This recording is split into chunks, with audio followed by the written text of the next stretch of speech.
logical. Do you think 2,000 airstrikes is taking it to ISIS in Syria and Iraq? I think we need to have an aggressive strategy anywhere around the world. I think it's a mistake. But what does that mean? I don't know what aggressive strategy means. If we're bombing and we've done 2,000 airstrikes, what does an aggressive strategy mean in foreign policy? Yeah, she doesn't know what that means. What is an aggressive strategy? Aren't we doing enough? 2,000 airstrikes? I mean, what is she? Who is she? What is she doing to Scott Walker? Maybe Noah Rothman, associate editor for HotAir.com, who just wrote a piece talking about Scott Walker on Hot Air, could fill us in. Hey, Noah. Hi, how are you? Good. First, the obligatory. Who'd you root for in the Super Bowl? Whoever was down, actually. I was really hoping. All right, New England then. Yeah, I was hoping that Seattle. All right, that's a good way. But it was not to be. That's a good way to do it. All right, let's talk about, first of all, the treatment there of Martha Raddatz to Scott Walker. I thought was reprehensible. But the media, you also wrote a piece about how the media has, especially Washington Post, has kind of automatically pushed Jeb Bush up to the front. Do you think this is part of that effort, or she would have been that way with any Republican possible candidate?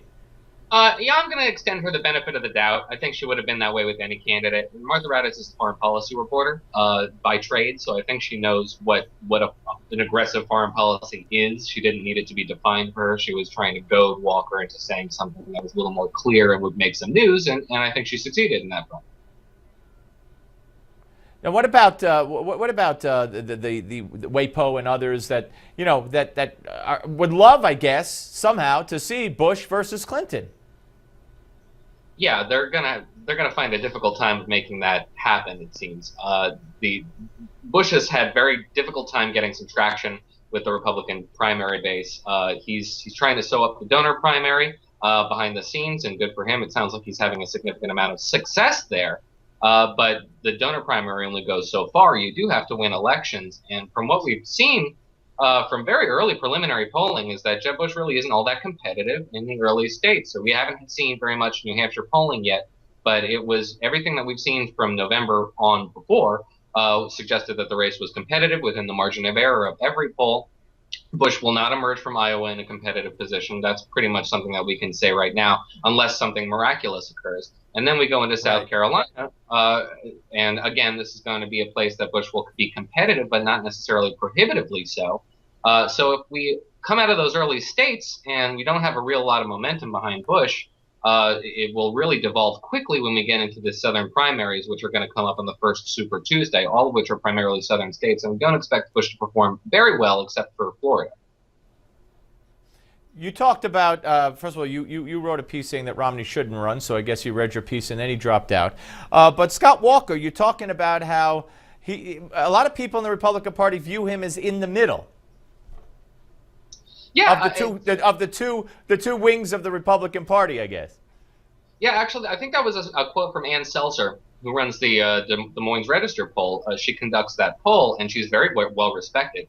And it was her opinion that, based on the data that she saw, that the moderate and conservative wing could find something acceptable about Scott Walker. What she didn't note, with some significance, is the rising ascendant libertarian wing of the party, which is going to have a lot of problems with Scott Walker. You played that clip earlier about his aggressive approach to the war with ISIS in Syria and Iraq, which means not limiting, not ruling out combat troops, which is going to frustrate the libertarian wing.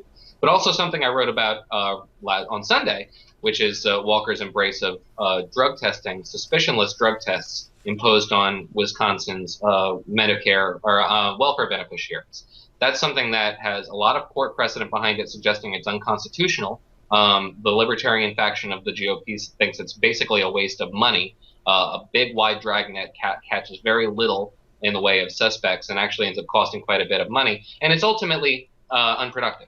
So that's something that is also going to frustrate the libertarian wing of the small government conservatives who are leery of government intervention in domestic affairs. You wrote a piece today on Hot Air about Christie, which was alluded to at the top of the hour news here on Newsmax. So he made a comment about vaccines, that it should be left up to parents. Then we're talking about measles. He clarified and basically kind of took back what he had said or nuanced it to a great extent. Where does Christie fall in all this? We got less than a minute. I don't know where Christie falls just yet. He's had a lot of trouble getting traction with the Republican base. He's got negatives, which Amy Walter, who's one of the best political analysts in the country, thinks are prohibitive, are actually disqualifying. And if he doesn't overcome those negatives, it doesn't suggest that he'll go very far in the primary process. And they might actually seek to get him out and throw support behind a more established candidate. I would have loved to have been at the Romney dinner with Christie.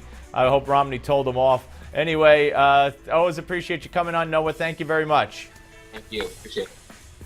Noah Rothman, ladies and gentlemen. When we come back, a member of the Citizens Commission on Benghazi, Claire Lopez.